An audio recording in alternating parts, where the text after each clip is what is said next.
Assalamualaikum warahmatullahi wabarakatuh. Apa kabar Anda semua? Senang sekali saya Ibnu Arif dan Bung Saididu dari Forum News Network. Di akhir pekan ini masih bisa menjumpai Anda semua. Dan yang penting-penting sekarang kondisinya sehat walafiat. Itu ya, Bang Saididu. Alhamdulillah sehat semua. Ya, Bang ya. Hersu.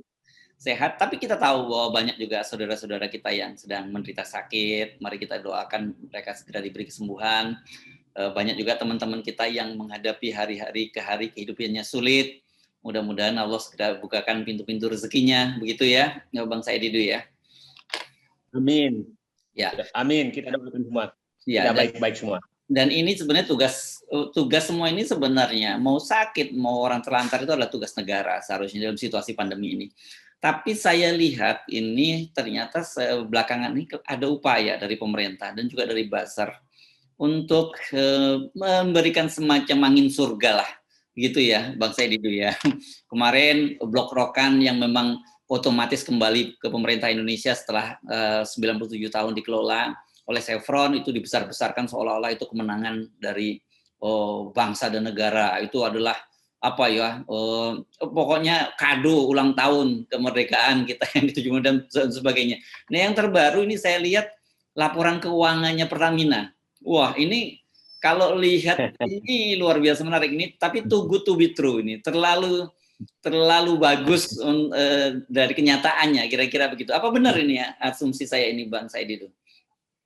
Jadi Bang Hersu betul sekali bahwa apapun sekarang dibikin pencitraan, kemarin kita saksikan Bapak Presiden menyerahkan bonus kepada atlet Olimpiade.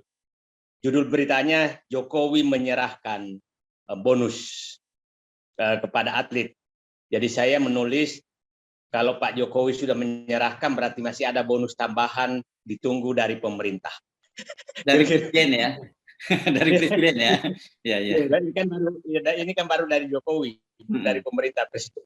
Ya. Nah, jadi saya melihat sekarang bahwa memang seperti kita Mas Hersu, channel kita ini kan kita tujukan untuk meluruskan informasi-informasi agar publik paham apa sebenarnya yang terjadi. Jadi bukan menyatakan benar tidak, tapi kita menyatakan yang sebenarnya adalah begini, supaya jangan bangsa ini terlalu jauh terpleset dari pencitraan dan mohon maaf mungkin kebohongan. Itu yang harus kita hindari. Itu sebenarnya tujuan kita selalu bicara. Nah, terkait dengan BUMN, saya ingin menyatakan bahwa sejak 2018-2019 terjadi peralihan pelaporan kinerja BUMN berbasis pencitraan, bukan berbasis kinerja keuangan, tapi berbasis pencitraan. Nah, yang terjadi saat itu adalah dirubahnya angka laporan yang masuk ke sebagai laporan kinerja adalah total setoran ke negara, bukan dividen. Padahal sebenarnya dari dulu itu hanya dividen yang dilaporkan. Perlu saya jelaskan kenapa yang lain tidak dilaporkan, karena terjadi misleading. Kan setoran BUMN itu kan adalah terdiri dari dividen, pajak, dan pendapatan negara bukan pajak. 3 itu komponennya, dan lain-lain. Nah, dividen itu yang murni hasil bisnis, pajak itu bukan hasil kerja. Ya, karena itu adalah semua orang di kita bayar pajak ya, begitu ada penghasilannya kan gitu ya. Nah, semua orang bayar pajak dan itu hanya dititipkan oleh dia. Bung Hersu beli pulsa kena pajak, beli BBM kena pajak 10% tambah 5% daerah. Nah, yang ketiga PNBP. PNBP itu biasanya adalah bagi hasil atau royalti. Nah, kenapa dua variabel itu tidak bukan sebagai kinerja? Karena begini Mas Hersu, itu memang pertama itu bukan uang dia, itu uang rakyat yang dititipkan, uang kontraktor yang dititipkan untuk disetorkan ke negara. Itu namanya titipan pajak. Kemudian yang PNBP itu bukan kinerja, tapi itu adalah kewajiban. Nah, yang menarik kalau dia menyatakan bahwa itu setoran ke negara, itu terbalik. Negara menyetorkan mereka karena 100% minyak dan gas batu bara itu milik negara. Jadi kenapa disetorkan ke negara? Kan lucu itu beneran. Nah, Yang ketiga, kalau indikator yang dipakai, maka jangan heran nanti kalau ini diteruskan, ini harus stop laporan seperti ini. Nanti yang paling banyak setoran ke negara itu pabrik rokok. Karena cukai paling besar. Maka nanti gudang garam, jarum, Sampurna sebagai penyetor ke negara terbesar. Tapi apa sebenarnya yang terjadi? Yang nyetor itu kan tukang beca yang ngerokok. Ya kan?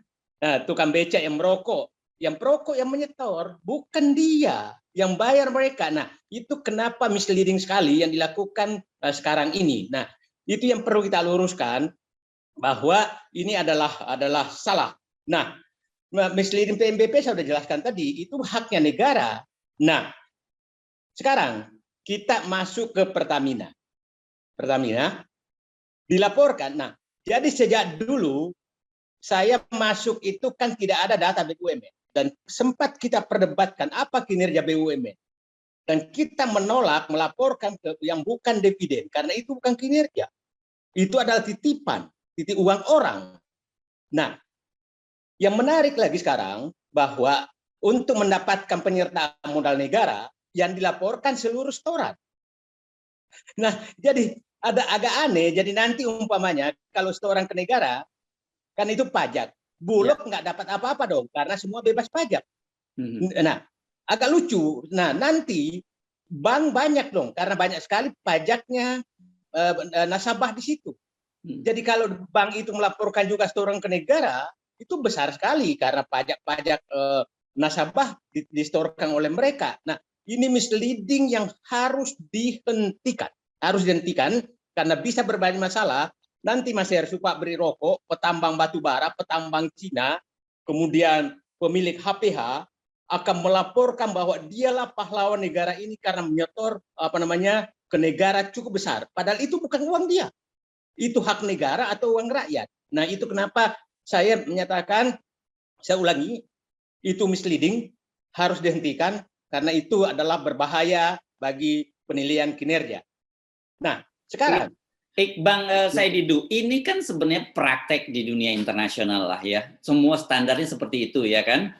Artinya apa yang terjadi? Sebenarnya ini ada upaya membesar-besarkan atau mengelabui masyarakat kita.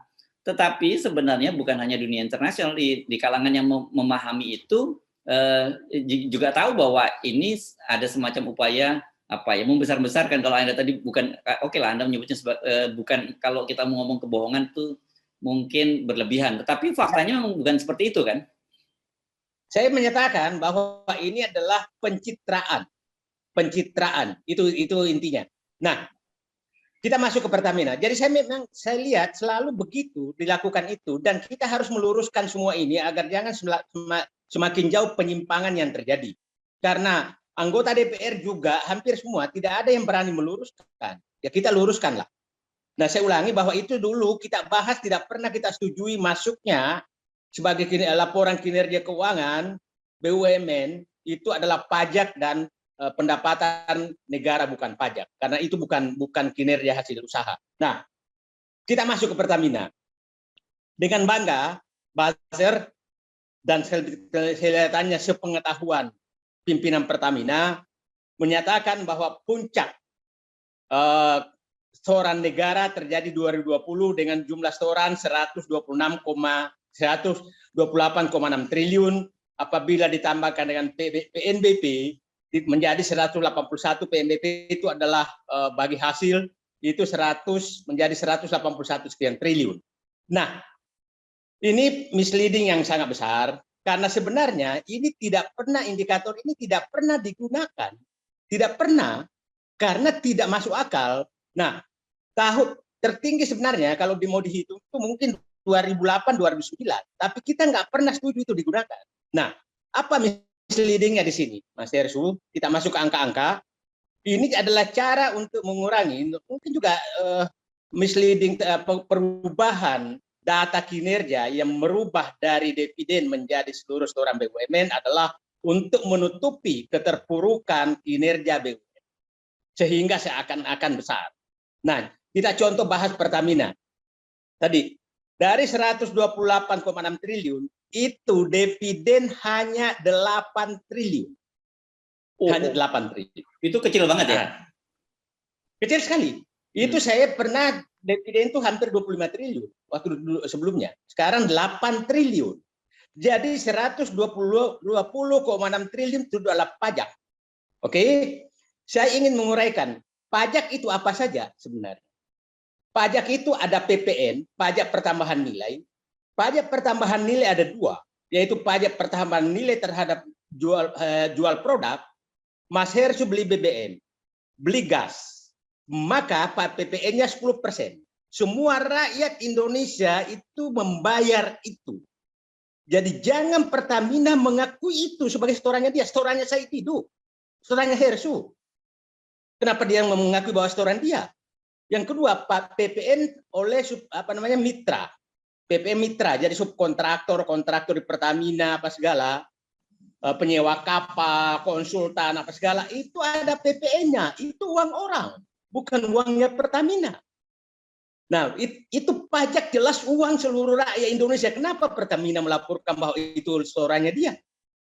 Nanti Pak Bri Rokok juga melaporkan bahwa itu setorannya dia. Padahal saya perokok ya, saya bayar cukai. Tukang becak bayar cukai. Yang kedua, PPH. PPH, pajak penghasilan. PPH ini ada dua, PPH pribadi dan PPH usaha, badan usaha.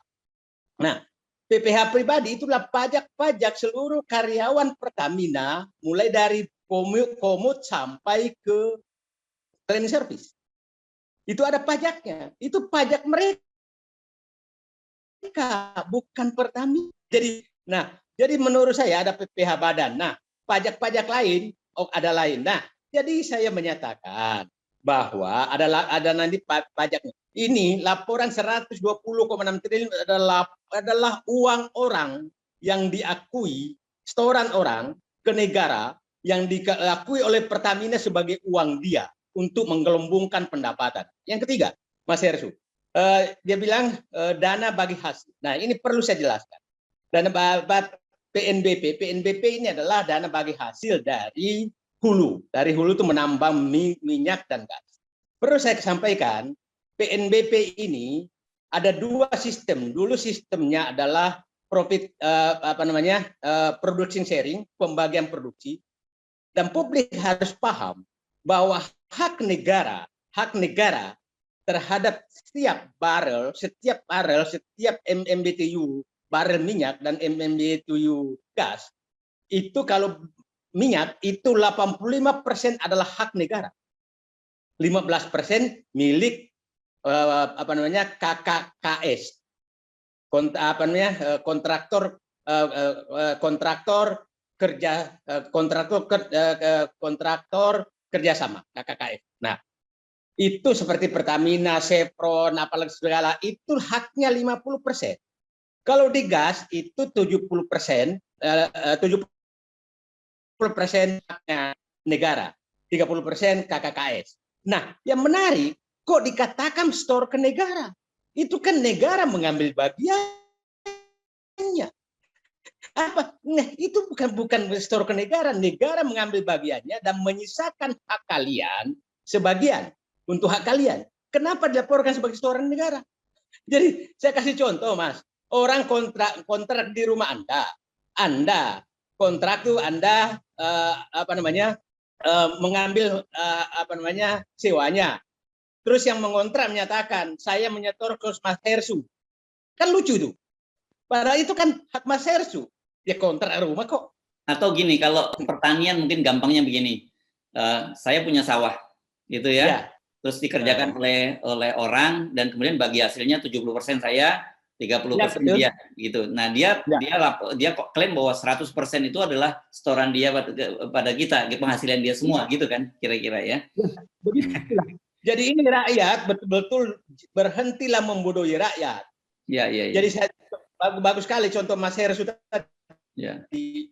Saya menggarapkan sawah saya, saya haknya 50-50 lah, 50%. Oke. Terus si penggarap menyatakan saya menyetor ke Didu 50%. Kan lucu. Itu hak saya kok. Nah, ini Pertamina melakukan itu dan diaminkan oleh pimpinan Pertamina, pimpinan BUMN, DPR, dan buzzer. Ini harus diluruskan. Itu Oke. sama sekali bukan mana. Nah, Yang kan ada kedua, auditor, Bang Said. Biasanya sebelum ada laporan begini ada auditor kan, auditor publik. saya teruskan dulu. Sekarang namanya growth split dirubah 2017.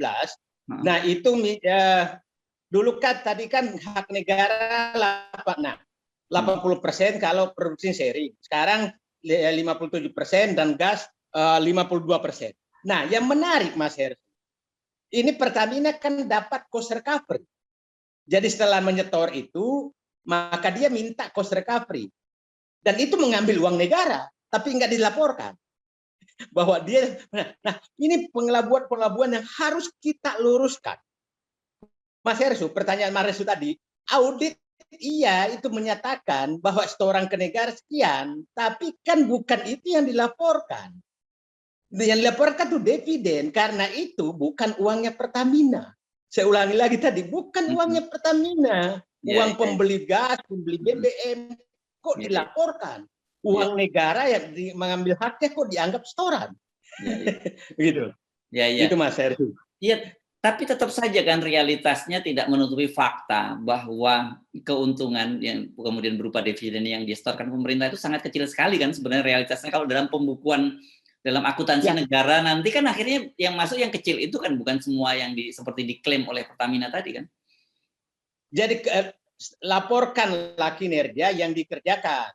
Ya. Bukan melaporkan uang orang yang dikumpulkan oleh Anda karena regulasi. Itu kan nggak benar. Nah, saya ingat laba 2020 itu laba yang mohon maaf dipaksakan. Kenapa?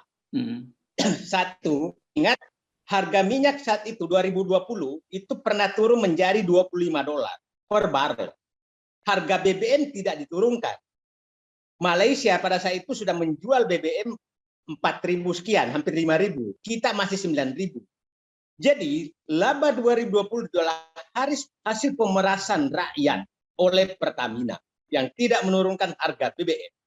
Nah, karena harga BBM saat itu harusnya Petramax itu 6.000, tapi masih 9.000. Nah, itu pun masih merekayasa lagi. Akhirnya labanya cukup besar. Masih merekayasa lagi, melaporkan uang yang dititipkan oleh orang untuk dikesor negara sebagai setoran dia. Saya jadi ingat seorang komedian dari Indonesia Timur yang bilang stop tipu-tipu. Jadi realitasnya seperti apa sebenarnya kinerja kalau kita membaca data yang betul gitu ya dengan mengeluarkan yang klaim-klaim dari Pertamina tadi, kinerjanya seperti apa sebenarnya sekarang? Saya perlu garis bawah ini karena kinerjanya di bawah Ahok dan Niken dan selalu orang melihatnya bahwa Pertamina itu seolah-olah Ahok bukan Nike Widiawatinya. Jadi saya melihat kinerjanya sebenarnya kalau harga minyak dinormalkan, saya yakin 2020 itu Pertamina rugi. Saya yakin betul. Tapi saya tidak sepenuhnya menyalahkan Pertamina.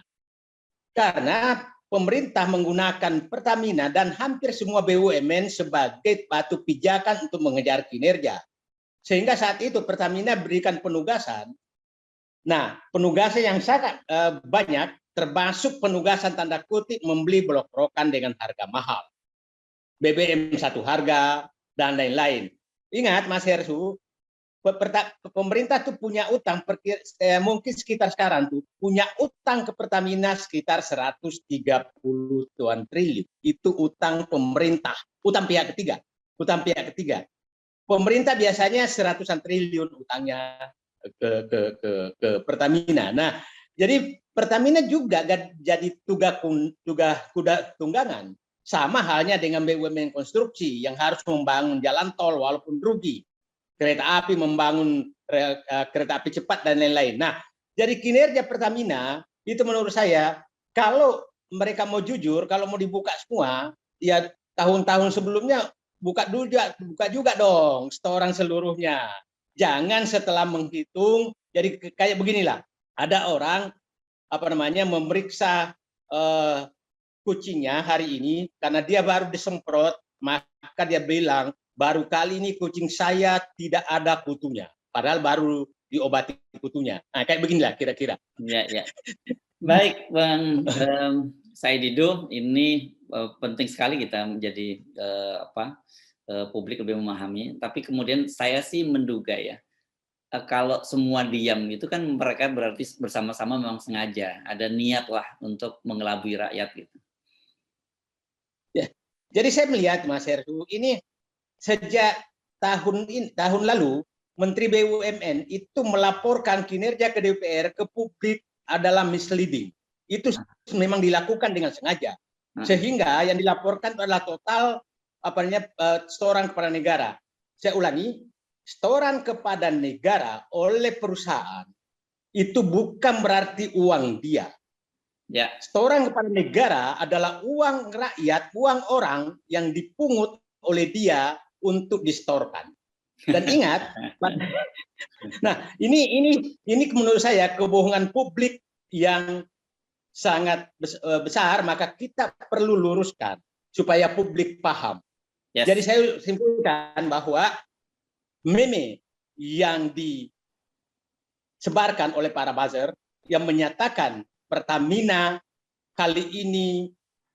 baru kali ini untung dengan foto di Ahok dan di Pertamina di belakangnya unikan adalah pencitraan dan terdapat kebohongan publik. Pertama, satu, bahwa baru kali ini indikator setoran setoran ke negara memasukkan seluruh setoran dan administrasi setoran, dividen, PNBP dan pajak. Itu baru kali ini, tidak pernah sebelumnya. Yang kedua, bahwa setoran yang murni sebenarnya hanya dividen. Pajak itu bukan uang Pertamina, tapi sebagian besar. Nah, tadi angkanya 260 triliun, sebagian besar uang itu adalah uang orang yang mengkonsumsi BBM dan gas serta kontraktor subkontraktor. Itu yang uangnya orang. Jadi pajak itu uang orang yang diakui oleh Pertamina sebagai uang dia. Yang ketiga, PNBP. PNBP itu bukan uang Pertamina, itu haknya negara diambil. Kenapa menyatakan setoran? Nah, itu saya pikir misleading yang sangat besar. Sehingga kalau mau murni, maka sebenarnya kinerja Pertamina 2020 itu hanyalah setoran dividen 8 triliun. Dan itu pun diperoleh dari hasil memeras rakyat tahun 2020 dengan tetap mempertahankan harga tinggi BBM ya. Dan tidak BBM pada saat harga crude oil turun sangat rendah. Ya, sebenarnya kalau kita lihat meme-memnya kita tahu kok buzzer siapa yang bermain, karena itu kelihatan sekali fotonya komisaris utama justru yang lebih besar, bukan fotonya dirutnya ya. Dan selama ini kan Ahok selalu mengklaim bahwa dia adalah komisaris utama rasa dirut. Jadi ini adalah upaya buzzer untuk menutupi kegagalan dan membesar-besarkan seseorang. Tapi itu udah praktek kuno lah. Sekarang orang juga rakyat sudah paham. Ada yang bilang pertumbuhan ekonomi tinggi sampai 7%, tapi juga rakyat susah makan. Jadi kita nggak perlu khawatir bahwa masyarakat bakal ketipu lagi, tapi penting untuk mengedukasi publik bahwa kita bukan mencari-cari kesalahan orang, tapi memaparkan fakta sesungguhnya. Gitu ya, Bang Said Didu ya? Betul. Jadi channel kita adalah meluruskan yang bengkok. Bukan yang membengkokkan yang lurus. Baik. Assalamualaikum warahmatullahi wabarakatuh. Waalaikumsalam warahmatullahi wabarakatuh.